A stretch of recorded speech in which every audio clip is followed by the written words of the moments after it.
Depuis la région Grand Est, nous allons vous présenter les activités de l'entente et coordination des œuvres chrétiennes écossais. 20 ans après, je vois que la première chose, je crois, c'est la maturité. Les Écossais, on l'intègre par parrainage. Pour célébrer les 20 ans d'Écossais, malgré la situation que nous vivons, nous avons tenu à marquer les coups. Chaque chrétien doit en être conscient que Jésus est Emmanuel, Dieu avec nous. Dieu aime notre fédération et c'est à nous de jouer pour que nous puissions dire que véritablement, nous avons choisi de servir Dieu par cette fédération.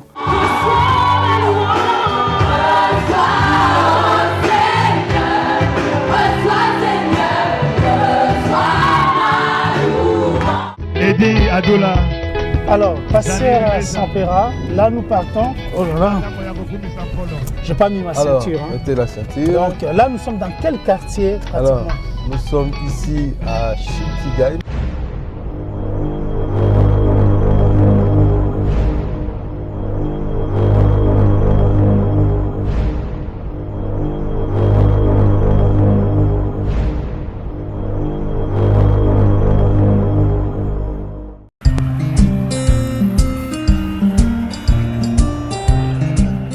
La gare de Paris-Est, dite aussi gare de l'Est, est l'une des 6 grandes gares terminus du réseau de la SNCF à Paris.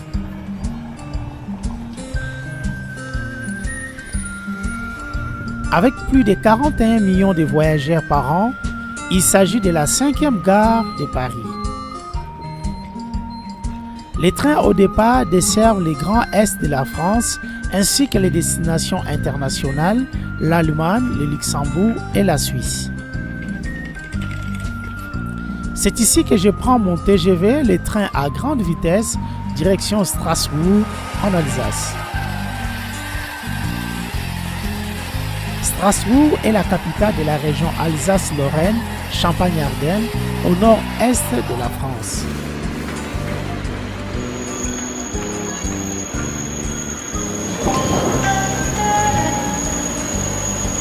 Arrivé à Strasbourg, terminus du train. Assurez-vous de n'avoir rien oublié. À moins de 2 heures de Paris en TGV, la gare de Strasbourg ou encore gare centrale est desservie par 279 liaisons quotidiennes, nationales et internationales. Depuis la région Grand Est, nous allons vous présenter les activités de l'entente et coordination des œuvres chrétiennes écossais. Avec moi, tout au long de cette émission, le pasteur Jean Sampera, le président de l'Écossais, qui me reçoit à Strasbourg. Pasteur Sampera, nous sommes ici en Alsace, chez vous, à Strasbourg, pratiquement à l'est de la France. Vous êtes alsacien, parce que ça fait très longtemps que vous êtes arrivé ici en Alsace. Alors dites-nous, c'est depuis quand êtes-vous arrivé ici en Alsace et comment êtes-vous arrivé ici en Alsace? Je suis arrivé en Alsace depuis plus d'une vingtaine d'années, précisément en 1993. Je suis arrivé dans cette région, une belle région qui m'a adopté, qui m'a accueilli. Et je suis très content de vivre dans cette belle région. Et souvent, quand on parle de la région d'Alsace ou quand on parle de Strasbourg, les gens pensent souvent au Parlement européen. Il n'y a pas que les parlements européens à voir, il y a beaucoup de choses à voir en Alsace. Il y a les ponts couverts, il y a la Petite France, il y a la route du vin à voir. Franchement, il y a beaucoup de choses à voir dans cette belle région. Vous êtes le président de l'Écossais, l'entente et coordination des œuvres chrétiennes. Alors, quel est l'objectif de votre association? L'objectif de l'Écossais, c'est premièrement réunir toutes les églises ici de la diversité qui voudraient travailler en collaboration avec les autres églises qui ne souhaitent pas vivre tout seul dans son coin, mais travailler ensemble avec les autres églises. Nous sommes là en tant que membres fondateurs d'ICNEF. Alors parlons du pasteur Ouatto, Albert Ouatto, qui est le fondateur de l'Écossais. Je vais vous proposer son intervention. Il nous a expliqué comment il est arrivé ici en France et comment il a créé l'Écossais. Il était accompagné avec le docteur Omari, qui l'a accompagné aussi pendant la création. Tout à fait, le docteur Omari était les premiers parmi les gens que le révérend Albert Ouatto associé à ces projets. Dès qu'il a reçu cette vision, eh bien, il a été parmi les premiers. Donc le docteur Omari a été là dès le départ en tout cas.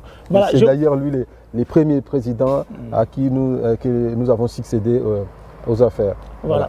Je propose d'écouter l'intervention du révérend pasteur Albert Ouatto avec le docteur Omari. Et après, nous serons toujours à Strasbourg avec le pasteur Sampera. Alors, moi, je suis d'origine du Congo. On a appelé Congo belge, Zaïre et puis Congo. Je suis né au Congo belge. Mon père et ma mère étaient des paysans, des cultivateurs à la rive gauche de l'Omami.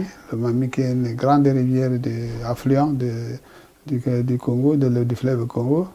Et je suis né, nous sommes nous étions quatre enfants. Il y a mes 3 frères et ma soeur. Je suis le cadet, le plus jeune des enfants. Quand je suis arrivé là en 1976, j'étais déjà converti, j'étais déjà chrétien. Alors je suis arrivé en 1976, je ne connaissais personne vraiment comme ça ici à Paris. J'étais à Paris, qu'est-ce que j'ai fait? J'ai dit tiens, j'avais dans mon calepin certains années, j'ai dit je vais écrire à tous mes correspondants d'Europe pour leur dire que je suis ici. Alors c'est ce que j'ai fait. Je suis né quand même dans une famille chrétienne. Mon père était pasteur, un grand responsable, représentant d'une grande communauté, 24e communauté de la Séléméka de l'Église du Christ au Congo. Mon père, c'est Kilema, donc il était représentant légal de la 24e communauté de Séléméka, l'Église du Christ au Congo, quand même, parce que maintenant c'est Zaïre, donc, mais il était représentant légal. Et là, j'ai servi Dieu. J'ai créé une équipe de campagne qu'on appelait des commandos, on évangélisait au campus. Mais il y a eu des messages qui ont commencé à sortir que Dieu t'a appelé au ministère de la parole. Moi, je leur disais, bon, écoutez, je sers déjà Dieu. Et puis, la communauté, une communauté américaine qui soutenait notre église au Congo, donnait des bourses chaque année aux enfants de pasteurs. Et moi, j'avais demandé que lorsque je finis mes études, je vais faire les études de théologie. Nos bourses étaient venues. Mais parce que nous avions des écoles, mais comme celui qui était le responsable qui venait prendre tout ça à Kinshasa, il a pris nos bourses, il a vendu toutes ses bourses. Alors moi, ça m'avait révolté, je me dis, bon, cette histoire de pasteur, je laisse de côté, je n'en ferai plus. Je vais aller faire les études de droit pour défendre les miens. Mais l'appel étant tel qu'il était, lorsque j'arrive à Kinshasa, il y avait toujours cet appel. Mais moi, j'aimerais expliquer cette histoire-là. Il dit non, mais à un certain moment, on peut essayer de fuir Dieu, mais on ne le dépassera jamais. Dieu va nous retrouver toujours. Et finalement, j'ai fini par accepter de servir Dieu dans les ministères au niveau de l'aumônerie universitaire des campus de Kinshasa. Et donc c'est ça qui m'a poussé, effectivement. J'ai accepté parce qu'il y avait un appel. J'ai accepté. Et après, je suis venu ici pour aussi faire des études. Voilà. Et donc, j'arrive ici, je trouve des amis. On a commencé une église avec des amis, l'Amour et Vérité, si vous connaissez cette église. Et donc, on a œuvré là-dedans avec ma femme. Malheureusement, aujourd'hui, elle est décédée, ça fait 2 ans. Et donc, c'est là qu'on a œuvré, qu'on a fait des grandes choses. L'église a grandi, c'était devenu une grande église. Et par la suite, j'ai quitté là pour aller commencer une autre église, Maranatha, dont je suis le visionnaire personnellement. Les églises ici ont commencé à partir de 80. 78, 79, avec les églises qui ont commencé, c'est l'église à la porte de la Chapelle avec Mathieu Kayeye, et qui a commencé une église où ce n'était même pas une église, c'était une association. Quand je suis allé pour la première fois, j'ai trouvé qu'il y avait vraiment, on était, je crois, presque une centaine là. Et à la fin, le pasteur Mathieu Kayeye, qui m'a remarqué comme visiteur, il dit, mais comment vous avez trouvé ici? J'ai dit, oh, c'est formidable, mais il faut s'organiser. Dans les années 2000, 99-2000, il y a eu deux faits majeurs. Le premier fait, c'était au niveau de la chambre basse du Parlement, donc l'Assemblée nationale. Il avait été institué une commission qui s'occupait des sectes ici en France. Parce qu'il y avait des églises qui pullulaient, en tout cas qui s'implantaient, et donc il y avait un problème de sectes. Et donc il y a une commission qui a été instituée, et cette commission faisait le travail en disant que toute église qui n'était pas fédérée ou affiliée à une fédération existante était considérée automatiquement comme secte. Donc c'était la définition très simpliste. Donc on est secte lorsque on ne participe ou on ne collabore pas avec les autres fédérations. Dans les années que je viens de commenter tout à l'heure là, quand on a commencé à faire des communautés, c'est-à-dire que les Africains créent des églises et cherchent à adhérer pour se faire officialiser. Mais en réalité, dans ces années-là, 81, 82, 83, 88, jusque-là, les églises africaines, les églises, ils ne cherchaient pas vraiment une fédération. Parce que les portes d'entrée dans les fédérations étaient difficiles. Il y en a qui voulaient rentrer à la Fédération protestante de France. Il y a des conditions d'adhésion qui sont difficiles. Il y en a qui voulaient entrer dans les églises, même pentecôtistes. Il y a aussi des conditions qui faisaient que ça ne contribuait pas. Tout à l'heure, je disais qu'il y a même des pasteurs des églises baptistes. Dans une réunion, ils voulaient faire comprendre, évidemment, ces groupes qui viennent de se former. Ils disaient, mais nous, on considère ça comme des paniers de crabes. On ne sait même pas qui fait quoi. Donc, c'était un mélange. Il y avait presque 3 grandes fédérations. La Fédération protestante de France, l'Alliance évangélique, l'Alliance évangélique et la Fédération évangélique de France. Mais pour adhérer à ces fédérations, il fallait être un groupement. Il fallait être une fédération. Une église seule ne pouvait pas adhérer à ces fédérations. Et donc, on s'est dit, il y a des églises qui sont, en tout cas, qui fonctionnent bien. Pourquoi pas créer une fédération qui va regrouper effectivement toutes ces églises qui ne peuvent pas adhérer individuellement dans tout ce qui est déjà proposé. Et donc, c'est cette situation-là qui nous a amenés avec Pasteur Ouatto qui est venu me voir, qui m'a dit qu'est-ce qu'on peut faire pour ces églises. Finalement, j'ai eu quelqu'un qui me comprenait bien, c'est le pasteur Omari qui est maintenant qui a été même secrétaire, président de cette association depuis plusieurs années. Les gens, ils ont eu mal à comprendre ça, mais j'ai dit, mais je voulais faire entrer les églises dans ce conseil. Là encore, c'est le problème. Il n'y a pas, ces pasteurs ne sont pas formés, ils gèrent mal l'argent, etc. et tout ça. Donc, ce n'est pas possible. Alors moi, j'ai vu que ces églises continuent de se documenter. Et il y a les portes d'être valables et qui sont fermées. Et la police a aussi des exigences. Alors, donc, il faut que nous puissions créer une fédération qui sera de valeur, où on trouvera les éléments comme les autres fédérations. Parce que je sais que c'est possible de créer une fédération comme les autres fédérations pour que ces pasteurs qui ne trouvent pas la porte ouverte dans les autres fédérations puissent se trouver. Mais pas n'importe nous mettrons les conditions d'admission sévères pour que même la police ou même les autres sachent que c'est une fédération sérieuse. J'ai dit, mais il faut que je crée une fédération qui tient compte des erreurs, des difficultés d'adaptation, des difficultés d'intégration dans la société, et même dans les églises. Une fédération qui accueille, qui fait l'exemple et qui se définit comme reconnue par les autres groupements religieux et reconnue par l'État. Et ainsi, le COSE a été créé avec nos dés. Nous avons commencé à faire des statuts, des documents qui pouvaient constituer effectivement le début de cette fédération. On a travaillé presque pendant 5 ans sans faire beaucoup de bruit, sans faire beaucoup de tapage, mais on se mettait à faire le travail d'implantation.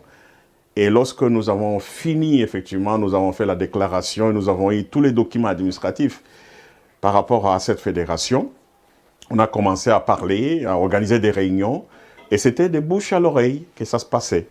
C'était de bouche à l'oreille, et puis les gens ont vu le sérieux qui se faisait par rapport à ce que nous avions entrepris. Et comme ça, les églises ont commencé à adhérer, Avant ce rassemblement de ces églises vivaient en autonomie. En tout cas, il n'y avait pas de collaboration. Donc, les églises fonctionnaient individuellement. Il n'y avait pas de collaboration. Et aussi, il y avait un problème, c'est-à-dire que lorsqu'il n'y a pas de réunion d'église, lorsqu'il y a un problème, les gens ne sont pas informés, les églises ne sont pas informées. C'est-à-dire que quelqu'un peut créer des problèmes dans une église. Et parce que les églises, il n'y a pas une organisation, il peut faire des problèmes dans cette église, parce que l'autre ne sera pas informé, il va aller dans une autre église, faire aussi d'autres situations. Mais à partir du moment où vous êtes dans un ensemble, lorsqu'il y a un problème qui se pose, c'est tout l'ensemble qui est informé, et on peut arrêter très rapidement cette situation pour que ça n'impacte pas les corps de Christ. 20 ans après, je vois que la première chose, je crois, c'est la maturité. Je crois la maturité des dirigeants de cette association. Et les gens ils réfléchissent. Ils ont le comportement qui n'a pas beaucoup d'intérêt ou bien de se vanter, de se connaître, etc. Beaucoup ils prennent l'exemple. Moi, on m'a proposé de faire je crois, un évêque ou un truc comme ça. J'ai accepté le kit honorifique. Mais je ne voulais pas courir vers une autorité, le super archibishop, etc. Ce qui a donné notre impact, c'est cette création du CNEF, Conseil national des évangéliques de France. Parce qu'avant, dans la Fédération française, il y avait des églises évangéliques. Il y avait 17%. Mais les autres églises évangéliques étaient affiliées ou à l'Alliance évangélique ou à la Fédération évangélique de France. Mais ils se sont dit qu'il faut que nous constituions un groupe puissant. Parce que quand le gouvernement français convoquait les confessions religieuses, on convoquait le président de la Fédération protestante de France, les catholiques, les musulmans, ainsi de suite. Mais nous, les évangéliques, on n'était pas tellement... Voilà, notre position n'était pas tenue à compte. Et donc, ils ont dit il faut casser la fédération, faire la fusion entre l'Alliance évangélique, la Fédération évangélique de France, les ADD, les Assemblées de Dieu, pour que ça crée un groupe fort. Et comme ça aussi, nous pourrons être interlocuteurs directement. On ne partira plus derrière la Fédération protestante de France. Et nous, les Écossais, on est membres fondateurs. Effectivement, quand ça a commencé, on était là. Et nous étions d'ailleurs la seule fédération des églises, ce qu'on disait, des églises ethniques, on nous appelait des églises ethniques. Elle dit, mais ce n'est pas des églises ethniques ou les églises de la diversité. Nous avons des projets quand même. On n'est pas dans le CNEF pour rien. On est dans le CNEF pour faire des projets que nous allons voir, que nous allons mettre en place pour les 20 années prochaines d'ici Dieu levé. Donc il y a des projets, le projet d'intégration, les projets d'évangélisation, les projets d'enseignement, les projets de partenariat, les projets de connaître les pays d'où nous venons, les projets aussi de connaître l'évangile ou de connaître les grands rassemblements là où nous pouvons adhérer aujourd'hui. Écossais, on l'intègre, il y a une possibilité, c'est-à-dire par parrainage. Dans plusieurs fédérations, on utilise le parrainage. C'est-à-dire qu'une église doit être parrainée par un membre qui est déjà membre de l'Écossais. Ça nous permet de sélectionner, pour dire que si quelqu'un qui est déjà membre amène une autre église, c'est qu'il connaît cette église. C'est par rapport au témoignage, parce que tout ça, c'est le témoignage est très important. Donc il y a les membres qui sont déjà membres qui parrainent. Voilà. Donc, je crois que la vision de l'Écossais, c'est de grandir, mais de montrer qu'on a quand même passé 20 ans et qu'il faut regarder en arrière. Qu'est-ce qui était comme... il faut faire autocritique. Ce n'est pas de dire gloire, gloire, mais il y a quand même des problèmes qui se sont produits dans la fédération. Il y a des problèmes à l'intérieur de la fédération, de fonctionnement, de ce qui a raté, les promesses, etc. Nous pouvons faire mieux à partir du moment où nous nous entendons bien. À partir du moment où il y a parmi nous des exemples qui encouragent plutôt que des exemples qui découragent. Je pense que Dieu aime notre fédération et c'est à nous de jouer pour que nous puissions dire que véritablement nous avons choisi de servir Dieu par cette fédération. Mais nous avons des choses qu'il faut corriger pour que nous puissions mieux faire, servir encore et mieux encore. Voilà, pour tous ceux qui nous rejoignent, nous sommes de retour à Strasbourg après avoir écouté l'intervention du pasteur Albert Ouatto. Dans 20 ans d'Écossais, vous avez organisé la conférence internationale pour célébrer les 20 ans de l'Écossais. Alors, quelles sont les activités que vous avez organisées pendant cette célébration? Voilà. Pour célébrer les 20 ans d'Écossais, malgré la situation que nous vivons, nous avons tenu à marquer les coups parce qu'on ne pouvait pas passer les 20 ans d'Écossais comme cela en disant voilà, il y a ça, on peut rien faire et puis on croise les bras. Non, nous avons tenu à organiser, à célébrer les 20 ans. Et qu'est-ce qui s'est passé? Donc nous avons organisé une conférence internationale. Donc on a eu des hommes de Dieu qui sont venus de l'étranger, qui font partie du réseau international écossais, qui étaient présents avec nous. Et nous avons organisé aussi un grand concert, un concert gospel les derniers jours pour pouvoir clôturer l'événement.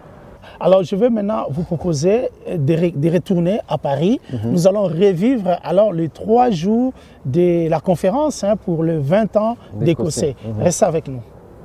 Oh, il est glorieux, car il est glorieux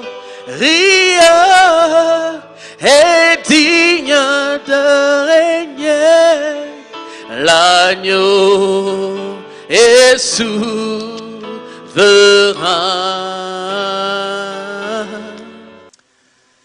Jusqu'ici notre lecture, et ici en fait on voit que ces événements qui se déroulent là se déroulent à un jour précis, ce jour-là notamment où le ciel descendra sur la terre. Et ce jour-là, c'est le jour de l'Éternel, c'est le jour du Seigneur. Il y a plusieurs expressions comme ça dans l'Ancien Testament, dans le Nouveau Testament en fait, qui montrent qu'il y a un jour que Jésus a choisi pour venir. Et ce jour-là en fait, ce sera son jour. C'est le jour de l'Éternel, donc ce jour qu'il choisit pour régler quelque part ses comptes. Ce jour-là, ce sera le jour de sa parousie, le jour de son apparition. Ce sera le jour... il y a quelques discussions par rapport aux différents termes, mais en tout cas, ce sera sa parousie, donc, le jour où il viendra pour régler les comptes, comme j'ai dit, en fait, le jour qu'il s'est choisi. C'est nous, les hommes, qui sommes limités. Mais lui, Dieu, n'est pas limité. Nous sommes limités. Et je voudrais te dire tout simplement que tu dois croire jusqu'au bout. Il ne faut pas te dire, commencer à te trouver une excuse. Mon médecin avait dit, tel avait dit. On a vu beaucoup de choses, beaucoup de miracles où les médecins avaient dit une chose, mais Dieu fait autre chose. Des femmes à qui on avait dit, vous ne mettrez jamais au monde, qui ont des bébés, c'est plein. Donc on a vu des miracles, des choses impossibles à croire. Mais Jésus-Christ l'a fait. Lorsque tu le comprends, tu sais que la bonne nouvelle de Jésus-Christ existe jusqu'aujourd'hui et que Jésus n'a pas changé. Il est le même hier, aujourd'hui et éternellement.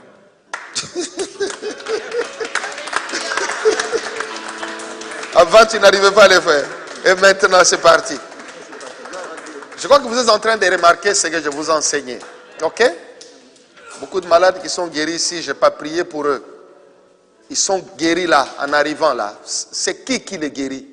C'est Jésus-Christ. C'est ça la preuve que Jésus-Christ est vivant. C'est ça la preuve que je suis avec vous tous les jours jusqu'à la fin du monde. Alléluia. Oui. Et maman, quoi? Amen. Est-ce que nous pouvons acclamer le Seigneur pour cette soirée? Voilà. On va se lever, on va conclure cette soirée. Nous voulons rendre grâce à Dieu. Alléluia. Amen, amen. Les samedis 16, la conférence s'est achevée par un grand moment de prière avec le docteur Job Moukadi et un concert de gospel. Merveilleux, Jésus, alléluia. Gloire au Seigneur. Est-ce qu'on peut acclamer les Seigneurs des Seigneurs? Est-ce qu'on peut acclamer les Seigneurs des Seigneurs? Amour pour Dieu, parce qu'on était loin, on était rempli du Saint-Esprit, on ne savait pas se tenir sur place, on les faisait. Mais aujourd'hui, les gens restent là en train de bouder dans les bancs. Moi, on ne m'a pas programmé pour prêcher. Mais va prêcher dans la rue. Il y a plein de pécheurs là-bas. Tu vas prêcher aux gens qui sont déjà convertis. Tu gagnes quoi? Tu gagnes quoi? Tu vas parler aux mêmes personnes. Tu peux faire ton audience. Vous savez, un autre truc que moi je faisais à l'époque. Parce qu'à l'époque, le deuil à Kinshasa faisait 7 jours. Hein. 7 jours de deuil. Alors dès que je repère un deuil quelque part, ça devient mon deuil. Oui, j'ai une conférence gratuite de 7 jours, sans publicité, sans dépenser de l'argent. Voilà. Donc je débarque avec un frère qui sait jouer au tam-tam. Et c'est fini, il entonne un cantique. Et les gens étaient réceptifs. Je prêche, je prie pour les malades. Et on avait seulement un principe. Quand on dit, oh, venez manger, non, on ne prend pas, on ne prend rien, on est parti. Et les gens du deuil croient, chacun croit que tu es de la famille. Parce que tellement tu es là, personne ne te posera la question. Quand on arrive là, on prend le contrôle, on donne des ordres. Alléluia, gloire au Seigneur. Nous avons été bénis pendant ces journées, ces 3 jours.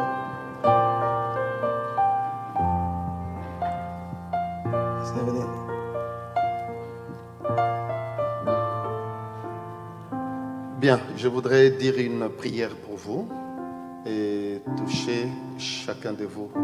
Je voudrais vous dire un grand merci pour le travail que vous avez fait. Mais la récompense de ce que vous avez fait ne peut venir que de Dieu seul. Et c'est lui et lui seul qui connaît la valeur de chacun de vous, la valeur de ce que chacune et chacun de vous a fait. Ne pensez pas que vous allez perdre votre récompense. Notre Dieu est celui qui récompense des gens qui donnent même un verre d'eau. Même un verre d'eau à quelqu'un, Dieu dit qu'il ne perdra pas sa récompense. Regardez ce que vous avez fait, tous ces malades qui ont été guéris pendant cette période, ceux qui ont été délivrés, vous avez participé à cela et Dieu ne manquera pas de vous faire du bien. Que le nom de Jésus soit béni. Je voudrais prier pour vous.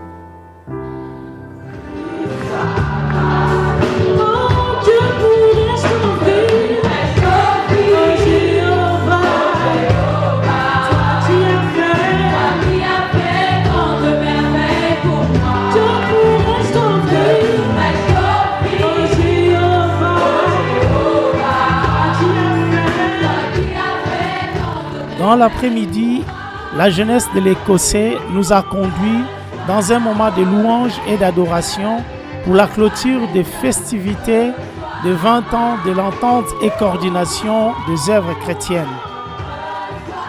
Un moment riche, rempli de louanges et d'adoration à notre Dieu.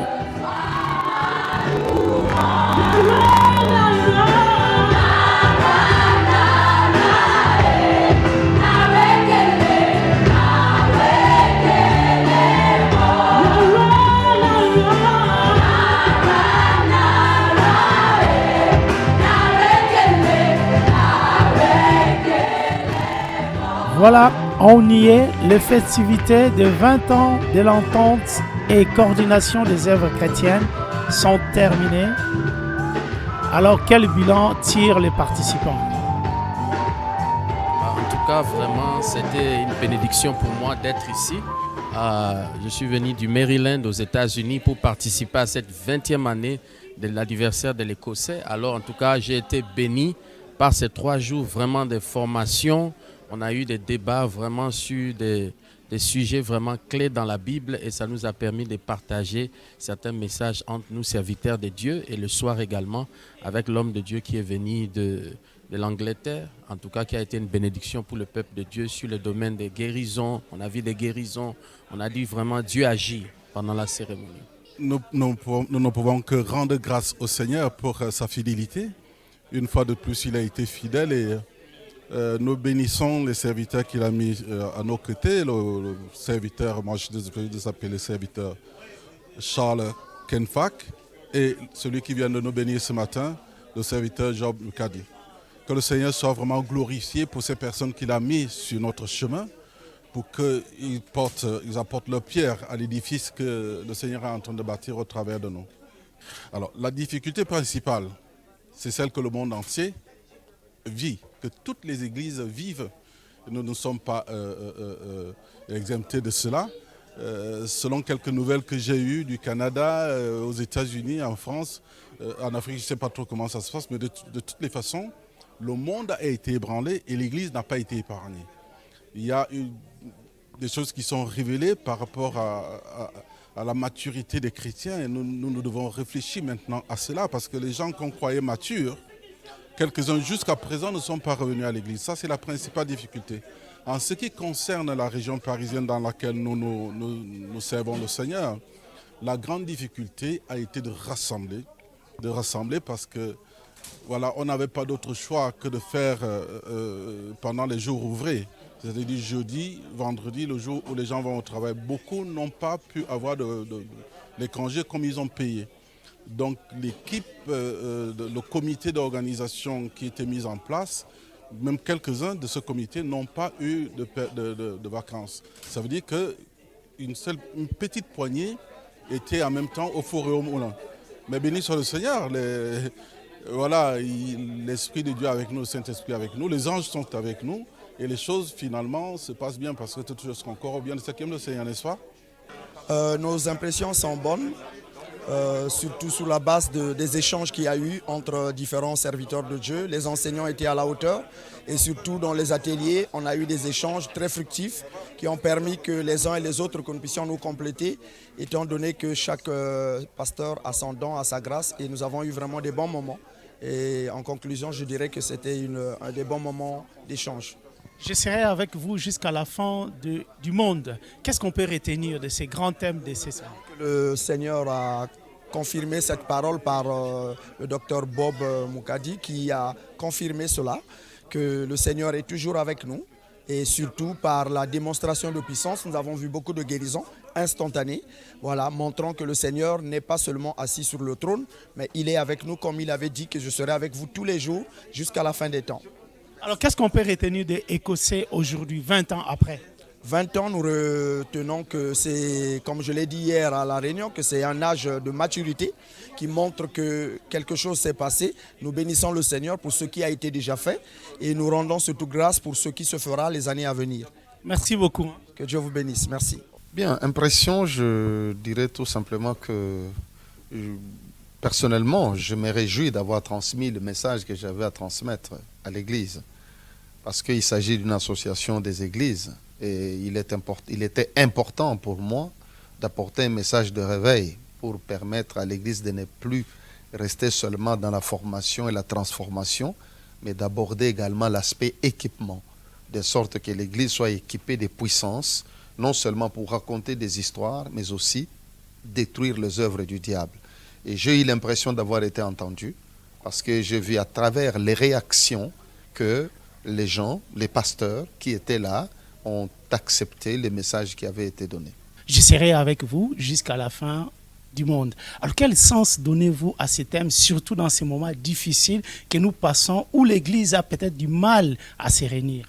Je suis avec vous jusqu'à la fin du monde, dit le Seigneur. C'est un message clé, non seulement en période de pandémie, mais en toute période. Chaque chrétien doit en être conscient que Jésus est Emmanuel, Dieu avec nous.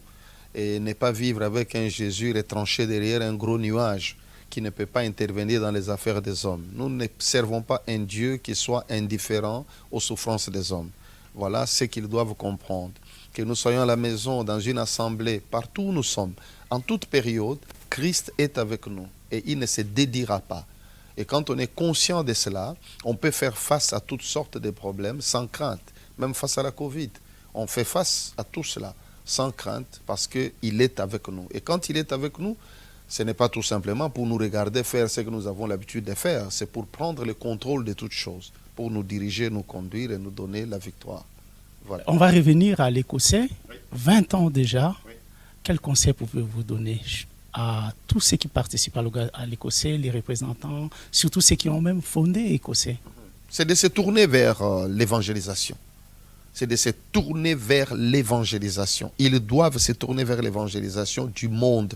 C'est le rôle de l'Église. Le Seigneur a dit clairement, allez, faites de toutes les nations des disciples. Et cet ordre n'a pas changé, il reste le même. Et il ne faut pas que l'Église s'enferme dans l'administration, s'enferme dans la charité et toute autre chose qui sont de bonnes choses. Mais je ne veux pas qu'on reste seulement dans ça. C'est très important que l'Église s'active dans le domaine de l'évangélisation. Toucher des âmes, guérir des malades, délivrer des captifs. Voilà ce que notre Seigneur avait fait. Et c'est le seul modèle que Jésus-Christ et les premiers disciples nous a donné. C'est le seul modèle du ministère de la parole. Prêcher l'évangile avec la puissance des miracles et des guérisons. Docteur Job, merci beaucoup. Je vous remercie. Alors, le pasteur Serge, vous venez de Brazzaville et vous étiez au 20e anniversaire de l'Écossais. D'abord, quelles sont vos impressions en assistant à cette conférence? Vraiment, c'est avec beaucoup d'émotion d'abord. Parce que j'ai vu en Écossais une famille unie, une famille forte, une famille soudée. Et bon, je sais lire les choses. Hein. J'ai vu aussi un président humble, un président dynamique, un président visionnaire. Donc je pars avec vraiment des impressions positives parce que par la grâce du Seigneur, j'ai quand même allé un peu dans plusieurs nations dans le monde. Aussi invité, mais ici j'ai trouvé quelque chose de plus. Je suis très content. Une grande joie parce que le plus important c'est que nous avons tenu à ce que cette fête de 20 ans ne se déroule pas comme on pouvait faire ailleurs, c'est-à-dire faire la fête comme on dit et puis c'est tout. Non, nous avons tenu à ce que ce temps soit marqué par cet événement que tu as assisté, c'est-à-dire la 4e conférence internationale du réseau écossais, au cours de laquelle nous avons eu de très bonnes choses à retenir, donc, qui a été développée sur le thème « Jésus dit, je suis avec vous tous les jours jusqu'à la fin du monde ». Et dans les temps que nous vivons, je pense que cette promesse du Seigneur est rassurante pour la plupart d'entre nous, pour les croyants, pour le monde entier. Et nous avons tenu à rappeler cela pendant ces 3 jours au monde entier et aussi aux enfants de Dieu, que quel que soit le temps que nous pouvons vivre, nous ne devons pas trembler, nous ne devons pas vivre dans l'inquiétude, mais au contraire, nous souvenir de cette promesse du Seigneur qui nous rappelle que dans les temps de doute, nous autres, si les autres sont dans les doutes, si les autres tremblent, mais nous pouvons être tranquilles parce qu'il est avec nous tous les jours jusqu'à la fin du monde. Il y a eu aussi beaucoup de participants qui n'ont pas pu obtenir les visas pour venir ici. Comment avez-vous géré cette situation ? C'est aussi là une des difficultés que nous avons rencontrées par rapport à notre réseau international. Comme vous le savez, réseau écossais, ce n'est pas seulement une union d'églises en France, mais c'est aussi un rayonnement international. Il est vrai que nous avons eu des difficultés pour pouvoir faire venir nos correspondants étrangers. Là, nous avons été miraculeusement surpris par le Seigneur parce que ceux de Brazzaville ont pu obtenir les visas, mais les autres dans d'autres régions, Afrique du Sud, Afrique de l'Ouest et consorts, n'ont pas pu être là. Et Dieu nous a fait grâce, nous avons eu nos correspondants des États-Unis qui étaient là, les Brazzaville qui a eu vraiment par la grâce de Dieu au dernier moment les visas. Mais nous allons continuer à travailler pour que dans les prochaines éditions, et nous prions surtout que cette difficulté-là n'arrive pas. Mais là, ça a été spécial avec la Covid, les ambassades, les consulats étaient un peu fermés, certaines régions d'Afrique ont été classées zone rouge. Donc du coup, ça a compliqué tout par rapport à la demande de visas de nos correspondants. Mais nous avons fait un effort pour qu'ils ne soient pas perdus. On a mis en place une retransmission en direct, c'est de Johannesburg ont pu nous suivre. Nous avons eu l'apôtre Mike Luamboa de Johannesburg qui a dit intervenir en direct. Nous avons eu le pasteur Claude Fassigna de Cotonou qui a pu intervenir. Donc tous les autres réseaux étrangers ont pu nous suivre en direct par satellite parce qu'il y avait une retransmission en direct de cet événement. Merci beaucoup, pasteur Sampera. Je vous en prie, merci.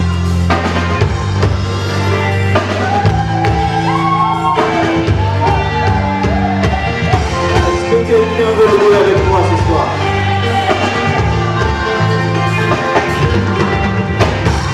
Une lumière me séduit, aussi bien brûler mon âme. Quand survient la tentation, je vais les laisser par le sang précieux. Les soucis veulent m'envahir.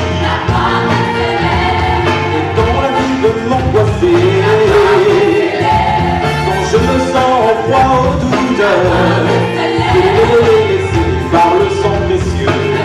Je suis est-ce que quelqu'un est couvert par le sang? Je suis par le sang. Voilà, pour tous ceux qui nous rejoignent, nous sommes avec le pasteur Sampera ici à Strasbourg, dans l'est de la France.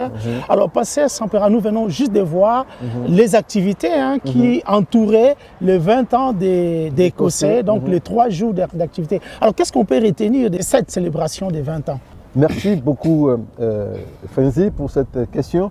Effectivement, après les célébrations, après les festivités des 20 ans, nous pouvons retenir que nous avons eu l'occasion pendant ce temps d'annoncer l'évangile, parce qu'il n'y avait pas que les rencontres pour les pasteurs. Il y avait aussi des réunions publiques, en dehors des réunions, des temps des ressources, des temps d'échange entre serviteurs de Dieu. Nous avions aussi des réunions publiques que nous avons organisées pour que l'évangile soit annoncé. Donc les gens ont entendu l'évangile proclamé. On a pu prier également pour les malades. Et les gens, ce que nous pouvons retenir, c'était la participation des gens malgré la situation, encore une fois je vais insister là-dessus, malgré la situation actuelle, parce que beaucoup hésitaient, croyaient qu'on allait annuler l'événement, mais nous avons tenu à ce que cet événement puisse avoir lieu. Et le Seigneur a fait grâce, nous avons eu des retours, jusqu'au 3e jour nous étions là, il y a eu des retours, il y a eu des gens qui ont participé et l'événement s'est très bien déroulé. Ok, merci beaucoup, pasteur. Alors, vous êtes aussi pasteur ici. Vous dirigez l'église CEP, que vous êtes le fondateur.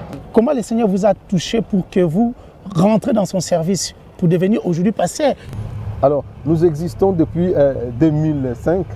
Depuis 2005 à Strasbourg. Nous avons commencé en étant locataires dans une paroisse à Cronenbourg. Au jour d'aujourd'hui, nous sommes installés sur Schiltigheim et c'est là que nous servons le Seigneur depuis 2005. Mais avant cela, j'avais commencé à servir au niveau dans les assemblées de Dieu. Et d'ailleurs, je continue à travailler avec eux aussi. Et par la grâce de Dieu, nous continuons à évangéliser, nous continuons à annoncer l'évangile pour servir le Seigneur. Parler de mon appel, donc c'est depuis des années, depuis 88, 89, 88 que j'ai eu mon appel. Et j'ai commencé à servir au pays, c'est-à-dire en Afrique, au sein de la mission évangélique de réconciliation en Angola. Et après, j'ai poursuivi ici en Europe. Alors nous étions à l'église chez vous. Alors je vais vous proposer de regarder le culte de dimanche à l'église CEP. Restez avec nous.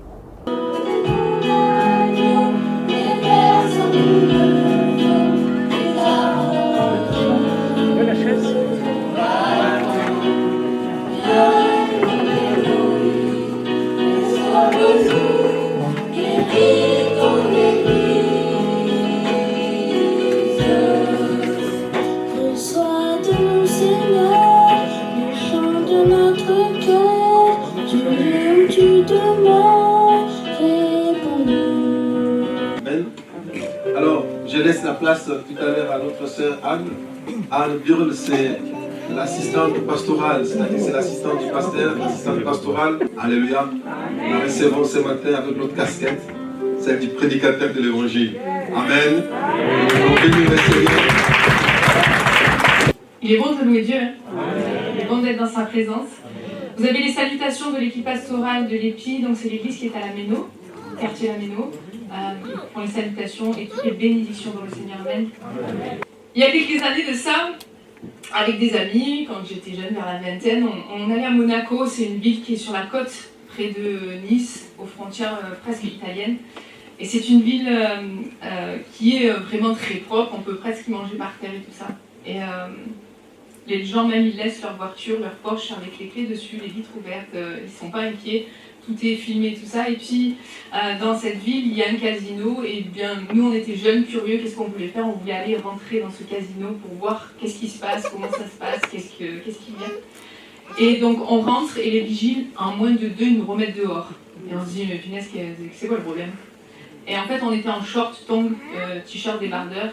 Et c'était pas une tenue pour rentrer dans le casino comme ça. Et donc, on s'est fait mettre à la porte.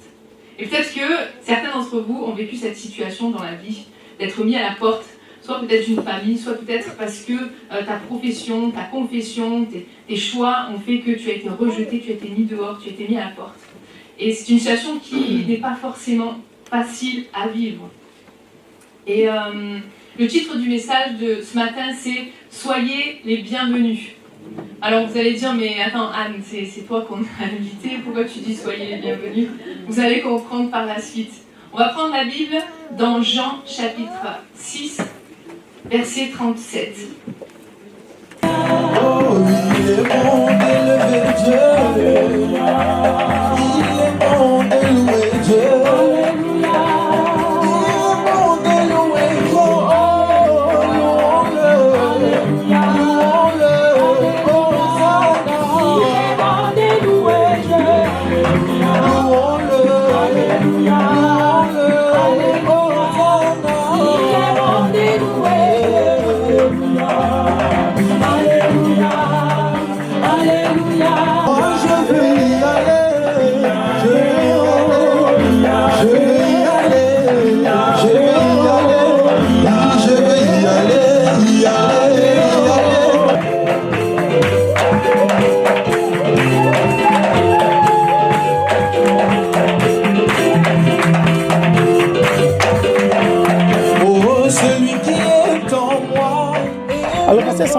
C'est vrai que cette interview, nous les avons fait rapidement. Ce n'était pas prévu qu'on fasse cette interview. Et comme nous étions à Strasbourg, nous nous sommes dit, pourquoi pas rencontrer le pasteur Sampera, qui est le président des Écossais, et préparer avec lui cette interview que vous êtes en train de voir.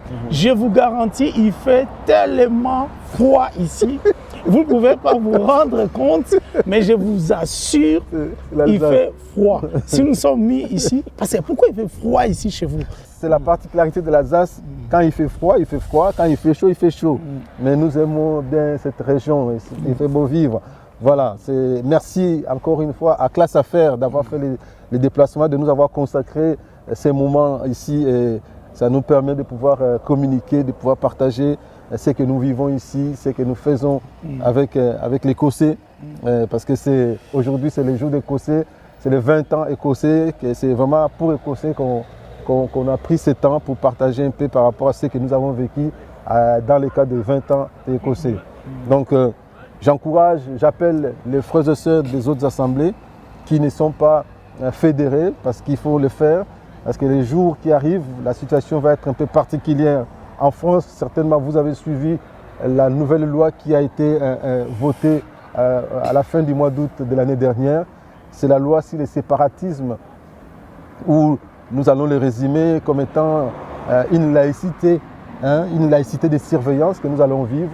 C'est-à-dire que demain, les églises vont être appelées à se présenter devant monsieur le préfet pour avoir l'autorisation de pouvoir exercer, pour avoir l'autorisation de pouvoir vivre les cultes. C'est-à-dire que c'est le préfet qui va décider, 5 ans après, il va faire le point en disant voilà, telle assemblée, telle association cultuelle mérite la cultualité. C'est le préfet qui va déterminer la cultualité d'une association ou d'une église. Donc il sera à mesure de dire non, celui-là je ferme, vous n'avez plus le droit d'exercer. Donc la situation devient un peu particulière, d'où la nécessité de pouvoir nous fédérer, d'où la nécessité de pouvoir être ensemble pour que nous puissions travailler ensemble en collaboration, en communion, pour donner une belle image vis-à-vis des autorités. Parce que lorsque vous êtes à des côtés, vous êtes isolé pour les autorités, vous, sans que vous le sachiez, vous donnez un autre message. Ce qui est prime pour nous, c'est l'image du corps de Christ, que les autorités puissent avoir un bon témoignage en voyant nos églises et disent voilà, ça fait partie de telle structure, ça fait partie de telle organisation. Dès qu'il y a une situation, ils savent à qui se confier et ça les rassure et ça permet à ce que nous puissions prêcher l'évangile en toute tranquillité, librement. Nous savons que l'église sera toujours combattue, depuis toujours elle a toujours combattu, mais l'église du Seigneur est toujours et restera victorieuse, glorieuse jusqu'à son retour. Voilà, merci beaucoup. Depuis Strasbourg, je vous garantis, il fait moins 20 ici, il fait vraiment froid. Pasteur Sampera, merci beaucoup de nous avoir accueillis. Je vous rappelle que ce n'était pas prévu cette interview, mais comme nous sommes ici à Strasbourg et que nous avons rencontré Pasteur Sampera, nous avons souhaité qu'il dise quelque chose. Mais aujourd'hui, mes amis, il fait froid ici. Il fait vraiment froid. Et heureusement que nous sommes arrivés à la fin. Est-ce que Pasteur Sampera, vous avez un mot? Merci à Classe Affaires de nous avoir donné cette opportunité. J'aimerais aussi saluer tous les membres du réseau international écossais à travers le monde, tous ceux qui sont en Afrique du Sud, aux États-Unis, en Europe, tous ceux qui nous suivent de partout. En tout cas, soyez bénis. Nous voulons demeurer fermes. Le Seigneur nous a promis, il a dit qu'il est avec nous jusqu'à la fin du monde. Il est avec nous tous les jours jusqu'à la fin du monde. Donc, ne perdons pas de temps en regardant ce qui se passe autour de nous. Ne paniquons pas. Demeurons fermes dans la foi, continuons à proclamer l'évangile. Bien aimé, la nuit est avancée, les jours approchent. On n'a pas le temps à perdre que de nous consacrer pour continuer à gagner le maximum des âmes pour le Seigneur. Voilà ce que je peux dire aujourd'hui. En tout cas, soyez bénis de partout où vous êtes, que le Seigneur vous fortifie, vous encourage et qu'il bénisse vos ministères pour les hommes de Dieu et que le Seigneur bénisse votre communion avec lui pour tous les chrétiens à travers le monde. Soyez bénis. Merci beaucoup, Pasteur Sampera, de nous avoir réussi. Et je vous laisse regarder un peu Strasbourg et ses quartiers. Il y a beaucoup de choses à voir en tout cas. Venez visiter Strasbourg, vous ne serez pas déçus. Voilà, nous avons visité Strasbourg et nous vous proposons ces reportages. Regardez.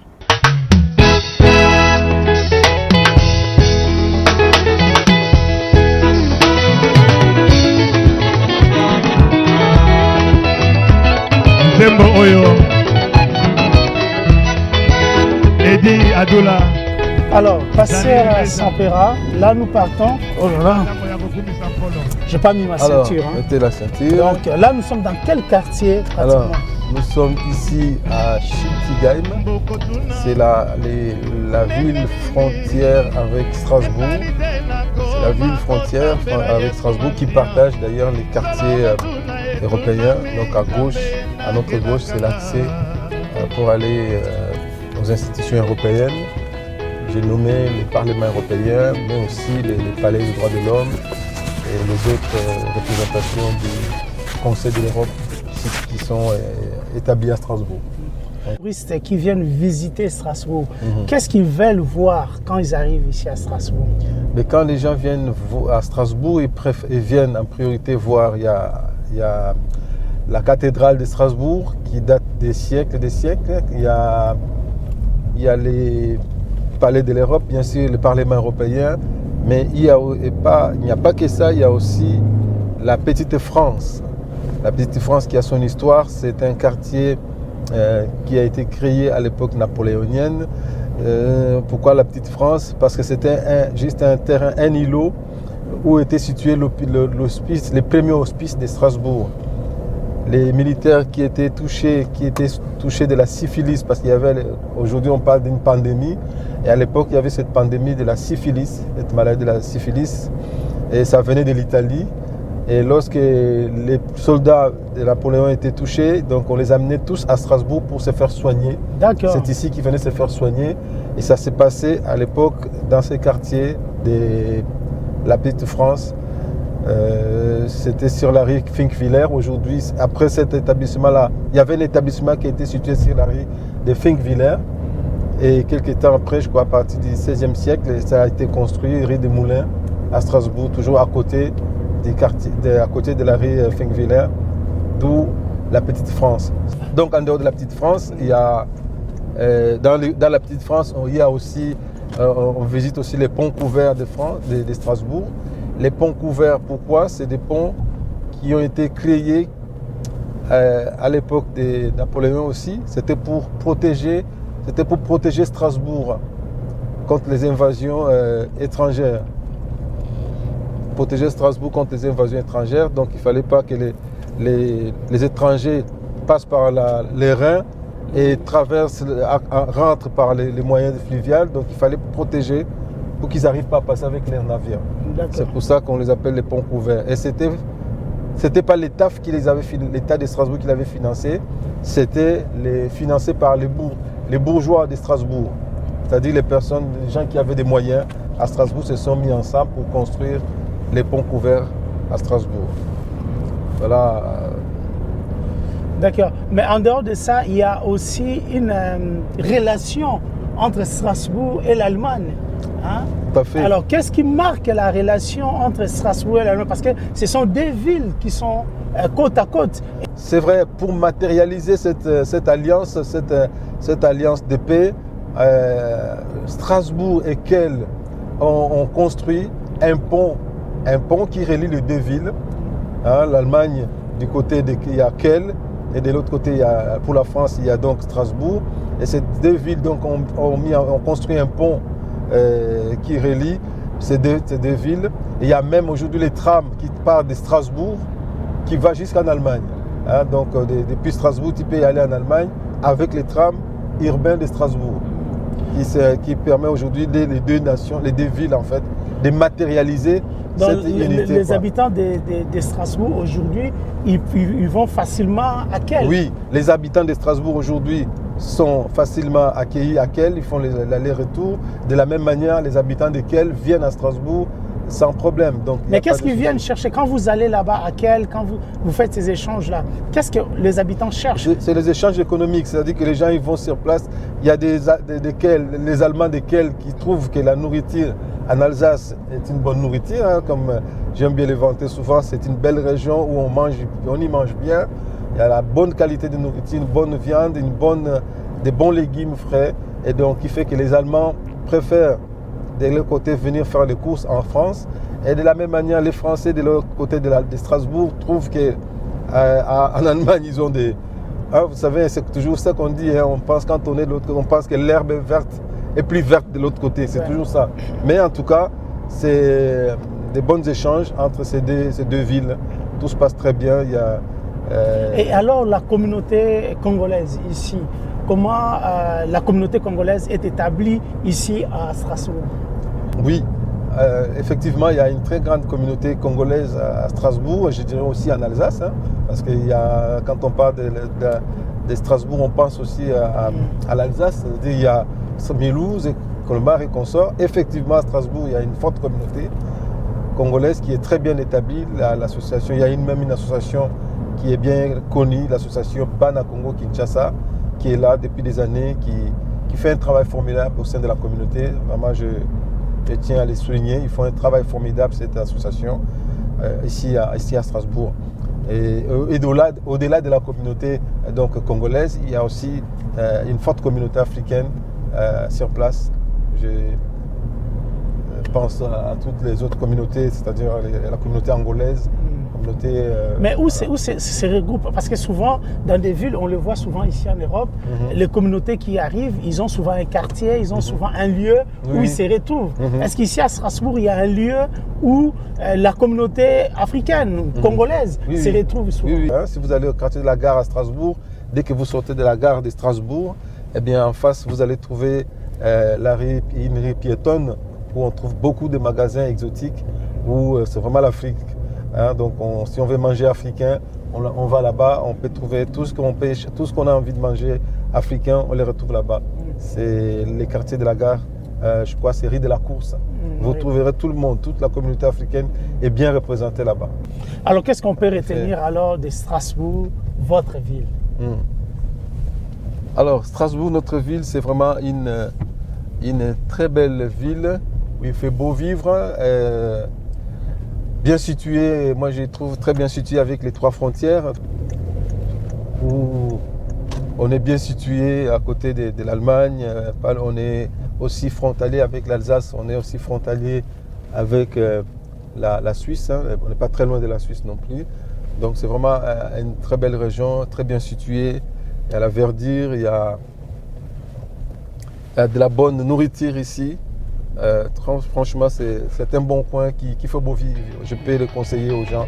Si quelqu'un souhaite venir visiter la France, venez visiter l'Alsace, venez à Strasbourg, vous n'allez pas le regretter. Voilà, merci beaucoup. Merci beaucoup, Pasteur Sampera, de nous avoir fait visiter Strasbourg que vous aimez. Et à tous les amoureux de Strasbourg qui souhaitent venir visiter Strasbourg, nous vous invitons à venir à Strasbourg simplement. Alors, on vous donne rendez-vous pour de nouvelles aventures, pour d'autres lieux encore ici en Europe que nous ne manquerons pas. Si nous sommes là-bas, nous ne manquerons pas de vous faire visiter.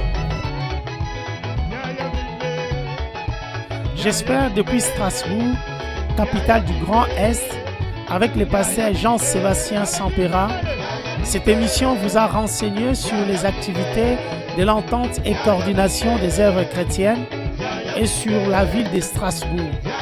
Merci pour votre fidélité. Merci aux équipes de Sky Media qui ont travaillé pour la réalisation de cette émission. Et merci à Biwan pour la diffusion. Je vous donne rendez-vous la semaine prochaine. Que Dieu vous bénisse. À très bientôt.